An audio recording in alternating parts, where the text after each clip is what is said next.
ultimately clients are hiring us because they trust us, most importantly, and they feel like they're going to get high quality, like red carpet service. There's no such thing as a small deal for our firm. Like we'll take care of you regardless of what size. So that's been helpful. So if you work on small deals, people bring you into bigger opportunities. And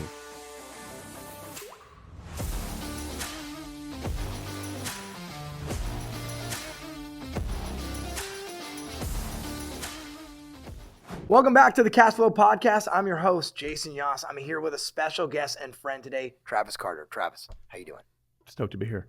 Dude, I'm stoked to have you. Travis Carter, Carter & Co., commercial leasing. Talk to me a little bit about just what made you decide to get into that space. I mean, there's a ton of real estate and real estate avenues to go to. You could have been a ditch digger. You could have been a realtor. You could have been a developer. Why the commercial space? So my mom, we grew up in Temecula. My mom was a checker at Albertsons, and she was like, and this kind of dives into why I got into it, but she was really popular at Albertsons, right? People loved coming in her line. She's funny, quirky. What's mom's name? So get this. Her name's Karen, but she's the coolest Karen I know. Okay, wait, stop. My mom's name is Karen. Okay. Yes. To the Karens out there that are actually legit. And so my mom's personality, like my personality is, I get everything. I mean, I get a lot of great, funny vibes from my dad, but my mom's just rock solid.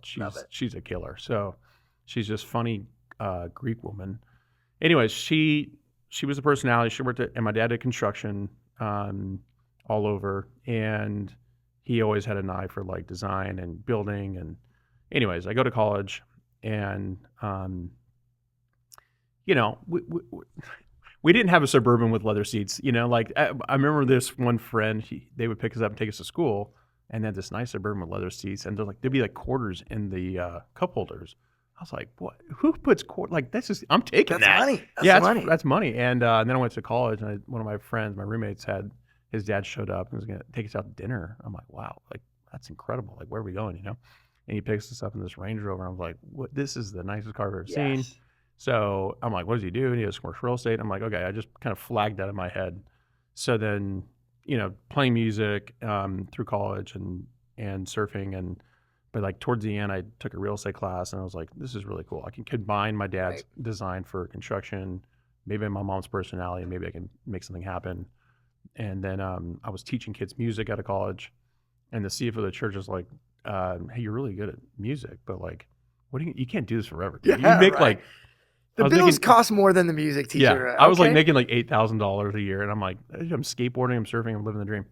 I'm like, well, I really want to get into commercial real estate, but no one's hiring. It was a bad time. And so anyways, worked for this guy for the church, and then I kept competing, and this kind of interesting firm along the I-15, and then I basically kept running into this kind of larger commercial real estate firm that represents tenants. And I was like, man, I'm just going to cold call these guys and maybe try to get a meeting and see what they're about. And I met them and actually, really wanted to work there. And so I was like 22 when I started working there. And I just fell in love, basically. So I would say I always kind of had an idea, but I didn't know if I'd be good at it. But I think with my personality, and then just, really liking the art of sales and really like earning someone's trust, I was really drawn to that. So that's awesome. Yeah. And it makes a lot of sense too, the way you describe it. I really appreciate it. And again, for the parents, the Karens out there, we love you. Oh, we absolutely love you. Yeah. I mean, there's Karens out there for sure. My mom has a great personality too. She's awesome. She's my rock as well. And so when my mom goes to Starbucks, they go, what's her name? She goes, Casey, like, because it's Karen Carter. And she doesn't want to get like the bad rap or whatever. But yeah, she's a rad Karen. 20 years now that you've been doing it, 20 plus. But you recently, it's actually been a little while now, you went out on your own. What made you decide to make that leap? And talk to me about making that leap. Is there a new focus or philosophy in your business? Oh, yeah. So what made me take the leap? Basically, I wasn't happy number one. I think COVID was really interesting too. Like, oh yeah, right. So we're isolated. I mean, I was still going to the office. I was like, sure, I'm gonna keep working, but by myself. And ultimately too, like I want to take care of my clients in a certain way. There's a certain love and feel that I have, like my mom's way of taking, seeing customers coming through a line. Like I really wanted to take care of my customers and have more intimate and be more hands-on and feel like I had some creativity and I had some ways to do things differently, maybe better from the client perspective. And ultimately too, when you start your own company, you can kind of obviously shape the culture and shape how you want to take care of your clients, but also control the process and control, everything that goes along with the business. Right. I would just like, I can now go to meetings that I want to go to or Right. get stuck on a call that I want to. So it was a little bit of freedom in that way too, as well. Is it scary though, the fact that you're also now, as much as you're credited or get responsible for all the success, Mm-hmm. you also have to manage all the failure every time that you don't hit the mark. Were you worried about that? And somebody else was taking care of that. You were just out there taking care of clients. Yeah. Now having to take care of everything. Were you worried about that at all? Well, I mean, maybe that goes to your personal faith. Like I felt like I had no choice. This was like almost destined. Like I needed to go Love it. start. Super scared for sure. Like I've never had go to a client and be like, "Hey, are you gonna come?" Like my attorney was like, "Hey, you can't say certain things. You're gonna start your own thing." And so I was like, I really didn't know how my clients would react. Going from a bigger firm to like basically just me and my assistant. So who I hired after the fact, but Right. but basically I was like, yeah, I was super scared, but I felt like it was the right move. I had some peace about it. Right. Certainly setting myself up with like, not over leveraging myself prior to that, having cash and knowing kind of my personal situation. So I was in a position to take a risk. I love it. Yeah. 5 years later, doing well. Talk to me about that real estate philosophy now. What is the philosophy that you're presenting to your clients now as you guys are out going and doing deals, getting them the right space? Yeah. The model is very similar. We just represent companies with the real estate. We represent companies from like 10 employees to 200 employees, all locally, generally here in San Diego. Although we're doing deals in Scottsdale, like people are bringing us into deals across the nation, which is crazy.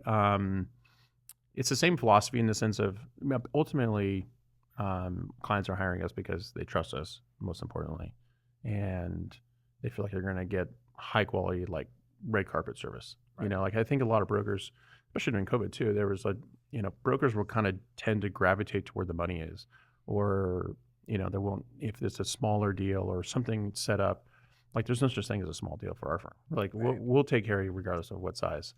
So that's been helpful. So if you work on small deals, people bring you into bigger opportunities, and we've been super fortunate with that. That's an awesome outlook. If there's no such thing as a small deal for my clients, and small deals will eventually lead you into bigger opportunities. That's a great mindset.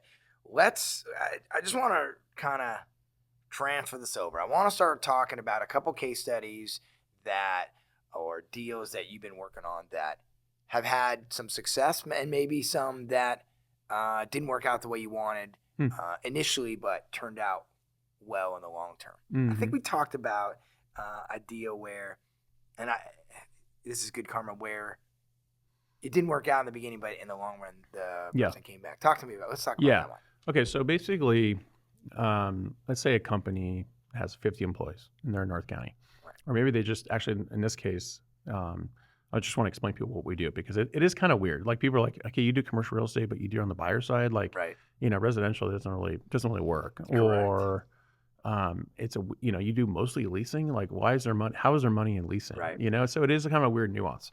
So I would say it's a good industry. It's an industry basically where you represent companies and handle all their real estate. So basically, a company either leases a space or wants to go buy a building, or the broker that's representing the company and leading them through the process in commercial real estate gets paid generally 4% of the gross value of the lease or of the purchase. Correct.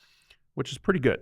Right. Pretty good compared to, I don't know. I just think it's generally pretty good. And usually there's a little bit of annuity. So when you're representing a client, you can represent them on multiple deals. Sure. So just want to explain that to the viewers. No, what how do you do that? So basically, I'm helping a CEO. Like for example, I have a client out in Scottsdale actually, and he said we've got 50 employees here. we have this lease coming up in next year in 2026. Can you take a look at it? We're going to have to evaluate whether we stay here, move. And I'll answer your question. I love that. No, I love that. But I just want to kind of outline the process. So I'm like, okay, I want to see your lease. I want to see what you're paying. Let's look and understand where you are compared to market. And then I asked for like where his employees are commuting from. So he sent us a list of all the home addresses. We mapped it out, tried to figure out, like, does it make sense to stay in this area? Should we go further south of Phoenix? Whatever. And then we run kind of models of like, all right, well, nowadays people are in a hybrid working environment. So not everybody's here 5 days a week. So there's a whole new nuance post-COVID. We got to figure out like, how many people really need a space? You know, how many offices do you need? Do you need a conference room? We need more open space. So anyways, that's kind of the general. And then we go through the whole process of like evaluating all your options for lease, for purchase. Do you downsize? Do you expand? It's super important that you talked about space, Travis, is that COVID has changed a lot. Us as companies are much more acceptable with that remote working environment, that hybrid. You don't have to be in the office nonstop. So what used to be like, oh, all our managers were having their own office space is now like, hey, like it's okay for them to have a cube because they're only here 3 days a week. Or, hey, we had assistants that were in the back that weren't at the front desk. You know what? We push them out remotely altogether. So when you talk about maximizing space, it is different now than it was before. Yeah.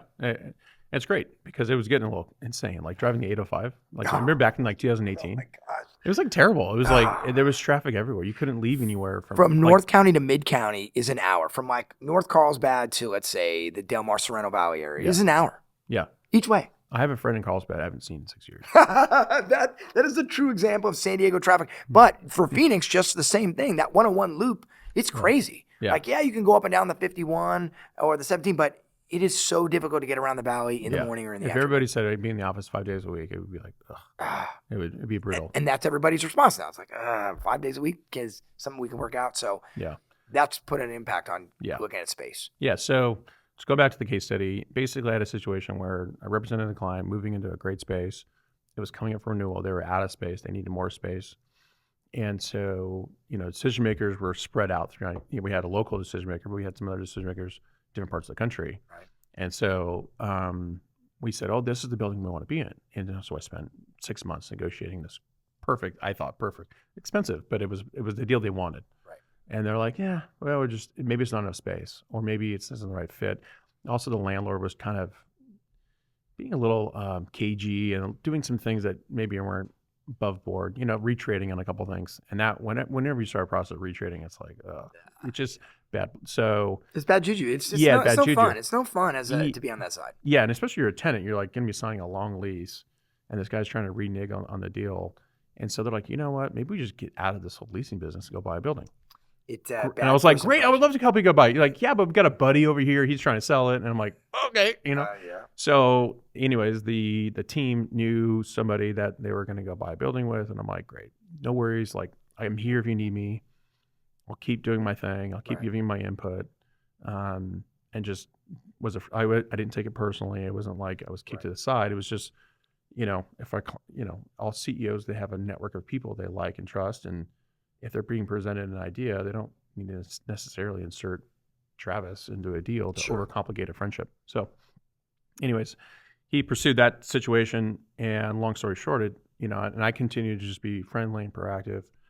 Didn't turn out, and I presented a different alternative, like that provides less, more flexibility in how they're going to grow the business, gives them the building top signage, it gives them all the perks. It's a 30% less than the deal we were thinking about doing somewhere else. It's actually, and it gets them more space. And so they're like, this deal is perfect. This is like, I'm like, well, and it's sometimes as a broker, like you kind of know the best option, but you kind of have to present them and go down a path of like, here's everything. Like, here's things in Oceanside. What do you want to do? Yeah, exactly. What do you want to do? Yeah, it's like, fine, let's go through and pursue everything. I do think ultimately you're going to come here, but I don't want to make it feel like I'm selling something. Right. I just want to give them all the options and let them choose what's best for their decision. But anyways, they ultimately did select that, and it was a great outcome. It took 2 years, So that's the thing about commercial real estate. While the commissions are higher, these deals we're working on are for years. Yeah. And and you have to be investing and spending your time and not be like dude, I haven't been paid on this. And like you're not getting paid hourly. You can't get angry about the fact you haven't been paid either. Just Yeah. that's part of the way it goes. Yeah. So it's very much like really old school farming, like planting. And I don't know farming that much, but like it's like planting a seed and like really letting that thing grow and take root and watering it and going through all the weather patterns of COVID or, elections and things that are outside your control. That's right. That's and right. you have to just till the ground and just be sweet and kind and It's just not 90 days, huh? It's not 90 No. days. It's not, 90 days, where's my commission check? I put it on MLS. Is that good enough? And no offense to realtors, it's just a different way of doing business and making a living.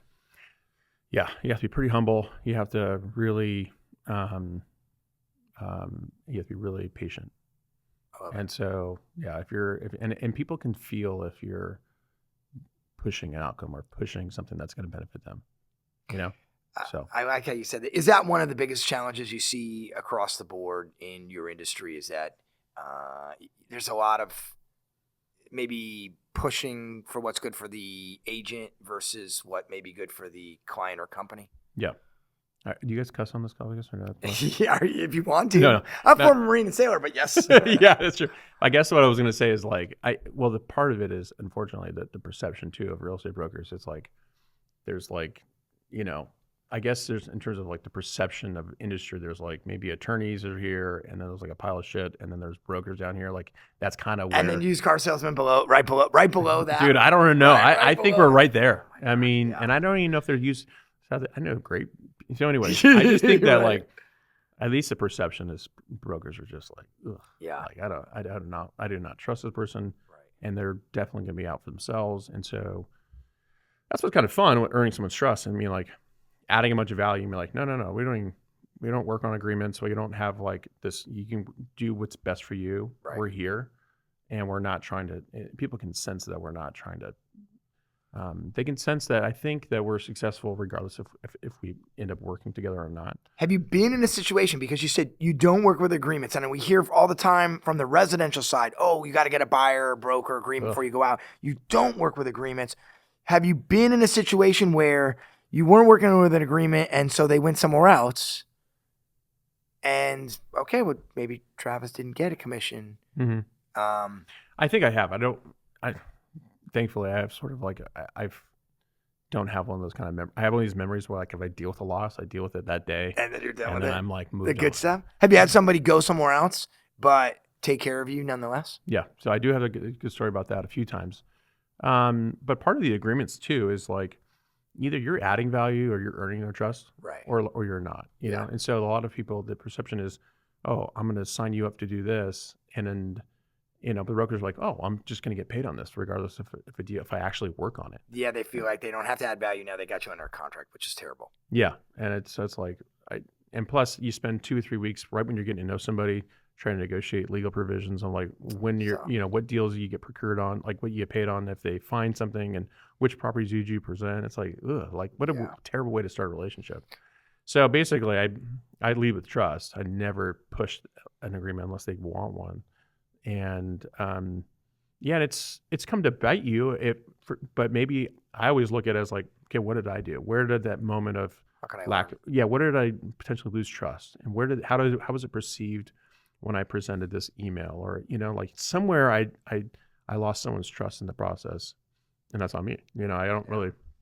You kind of have to focus on your own personal development. I love that ownership of it. Yeah, but in the business, there's a lot of brokers who are cold calling my clients and cold calling opportunities. And I had a client, we were out trying to find a building, and brokers knew I was representing in San Diego. Okay. And they knew I was representing this client, and so the broker just calls my client directly and like, hey, I got this off-market idea, and but I'm not going to tell you the address unless you agree to work with me exclusively. So the broker learned about your client because you had shown them one of the broker's property. Correct. And the broker decided to go around and say, hey, I'm going to reach out to you directly and talk to you about an off-market property. And you can only have the address and see it if you agree to work with me, full well knowing that means cutting out your agent, Travis Carter. Yeah. And brokers That's awesome. They have analytics, right? They can tell if you click on their website, you can click, who it is. And so they know. This guy I would go tour with my client. They'd have their company name on the polo, so it's not like it was a secret. Yeah. This guy did that, and it's happened a few times Sure. in San Diego for sure over the years. And I get it because I was a young broker trying to make money too, and I had this perception I'm the best, and screw everybody else. I'm gonna go direct, call the client. No, I'm not. I don't get it. I don't. There's karma. I just don't. Oh well, there's for sure karma. I mean, it's just like you kind of go down that path. It's just you're never gonna win long term. You and I said it, and it's your quote, and I love it. You said, if it was easy to do the right thing, everybody would do it. It's not. Mm-hmm. People don't do the right thing, and that's because it is hard. Every time I'm going to lose some money, but the right thing is to go like, hey, Travis, like, here's an off-market deal. Maybe we could work something out. No. Yeah. That's the right thing. But the not right thing is to go, you want to see the building? Cut Travis out. Yeah. Yeah. So, and I was, I spent years with this client touring, right. Driving around town. It's always the way it works. Taking him out to lunch. I mean, it was just like, and I just felt like, oof, I'm like, and so she called me. She goes, hey, like, I got this call, and what should I do? That's it. If it's a good option and it's the right option for your business, then I'm not going to interfere with a good result. Go check it out. Solid. Yeah. And she's like, of course she calls back. It's perfect. I'm like, of course I figured as much. Of course it's perfect. Yeah. And so, anyways, and I continue to add value throughout the whole process a little bit when she's looking to buy this building and putting together recommendations on contractors and architects and just, being a friendly face. Mm-hmm. But I was cut out anyways. Like a year down the road, she calls me and goes, hey, I closed on that building. I'm sending you a check. And I'm like, thank you. You don't have to, but I would really appreciate it. And anyways, she sent me a pretty big, sizable check. That's amazing. Just doing the right thing. So she bought a building and cut me a check, and that's happened a few times. There are really good quality people too. There are good ones out there. Unfortunately, we normally hear the negative stories because they suck. But that's great to hear. Yeah, I was really, really happy about that. How do you think that, faith and just your background plays a part in the way that you run your business? And a lot of people are thinking about taking that step, but they're not sure. How does that mold the culture that you put out for your own business, your background? How does that affect it? Because a lot of people would not do what you did. They would say, pound sand, you go out on your own, lady. Oh, yeah. Or they would try to sink the whole deal for an ego. Oh. And you did it the opposite way, and you're rewarded. So talk to me about that. Yeah. I mean, part of it is maybe too, it's, who you're surrounding yourself with. I mean, my mom used to say, you are the average of the 5 people you hang out with the most, right? So if you're hanging around people who are generally pretty selfish or scorched earth kind of mentality, they're generally not very successful, or they're not, so if you spend actually time with people who are really creating value and maybe successful, then I don't think it turns out, like, you look at the most successful people, they're pretty generous. They're pretty people that do things the right way, or treat people the way they want to be treated. And so you realize that it's probably more of an education thing of like, and look, I'm not saying I come from privilege, not at all. It's just like, you treat everybody with the same respect. The other day I went into a building and I said hi to the security guard, and I knew the people's names, and I knew someone's birthday. And I'm like, how's it? Like, it's how you treat everybody. Right. It's not just the people that can make you money. But anyways, my faith, I mean, it all kind of dives tails. So it's all connected. But it's funny because if you look at all these top business books, even people who don't have necessarily faith, right? If you look at all the top business books, it's all about doing the right thing. It's about treating people the way you want to be treated. And I tell the guys in our office, like, treat your client as if your mom's going out to lease space. Like, how would you represent your mom? You'd be freaking a bulldog. You make sure your mom's not going to get taken, like, sign a lease way more than cheaters to get paid. You wouldn't also complain if your mom called you to say, hey, like, I got another question. You wouldn't be like, go away, mom. I'm watching the game. Like, you wouldn't do that. Yeah. That's a great mentality. Treat your clients as if it was your mom, buying a property, which go Karen again. Yeah. I love that. Especially just in light of, we just had Mother's Day, and amen. I love Mom Day. So no, that's a great message and a great philosophy. Talk to me about, what your plan is. You've been doing it 5 years. It's obviously grown and taken off. You're out of that stage of like, oh, am I going to make it? Yeah. talk to me about what your goals are with the company moving forward, next short term, long term. Yeah, it's a good question. I'd like to. I think there's part of it. I would like to teach others to be successful. Awesome. Right? Just kind of like what you're doing here. Like, there's a component of as you get older, like, all right, passing the baton. Yeah. Or there's also a sense of like as you're getting older, like, can I still get out in the trenches and cold call and get after it, the same way. And so I'm like, all right, I'm going to prove these young guys that I can still get after it. I mentioned I just started jiu-jitsu, which has been crazy because it's like complete humility, starting at the white belt, like just getting destroyed. As a guy who's, what are you, like 5'4", like 150 pounds? Like, of course that's, No, I'm absolutely. Just getting destroyed there. By like very small people. And so it's a journey of like teaching. So I do want to grow. I want to be a California-based commercial real estate firm with maybe offices up and down California. I don't want to stretch beyond California. Right. As crappy as some things about California are, I still love this place. Absolutely. Absolutely. It is. Amen to that. So I'm kind of like planting the flag here and want to dominate, do well in San Diego, and then slowly grow and see where it goes. But I'm totally comfortable with where we're at today too as well. It's a peaceful content. We're doing a lot of great stuff already. Look, a lot of people, they just think grow, and they rarely think about like, I want to give back. I want to teach the guys. Your comment about like doing cold calls. When we finally maybe make the next rung, a lot of us love to put the cold call away. Like, I don't want to do that again. It's great to do a power hour with your guys and gals. It's great to get on the phone and I'm going to call 20 prospects and, hey, John, it's Jason over at GoldenWest. Like, how you doing? Like, I love that. I love that to hear that you're getting back in and giving them right now 20 plus years of knowledge so they can also grow their own stuff. And, cold calling is important. Oh my gosh. And then staying in California, I just want to touch on that in a little bit. The state is a little tough. And as we wrap up our time together here, like, what's your outlook for commercial real estate for California, San Diego specific, with the fact that we got some changes? Yeah. Well, that's a really good question. I think commercial real estate office properties are going to be, or in San Diego, they have challenges for the next 5 to 7 years, maybe 10. Got it. There's just a glut of space available. So it's pretty ominous. There's a lot of building going on. So all of that being said, in general in San Diego, like, I think San Diego's still, as my son would say, low-key fire. Like, it's pretty sick. Dead ass correct. it still has, it's still grungy, and it still isn't like, it's still in infancy. Like, where San Diego can be in 20 years, like, long term, it's like a total no-brainer. I'm very high on San Diego in general. Long term, I just think it still has a grunginess to it that can be cleaned up and can be improved in the next 20 years. So I'm all in. I'm like fully investing in San Diego. I love it. I love to hear Travis Carter & Co. all in on San Diego. Oh, for sure. I'm like, it's up and to the right. I think certain properties or like office spaces are going to get crushed in parts of San Diego, like downtown.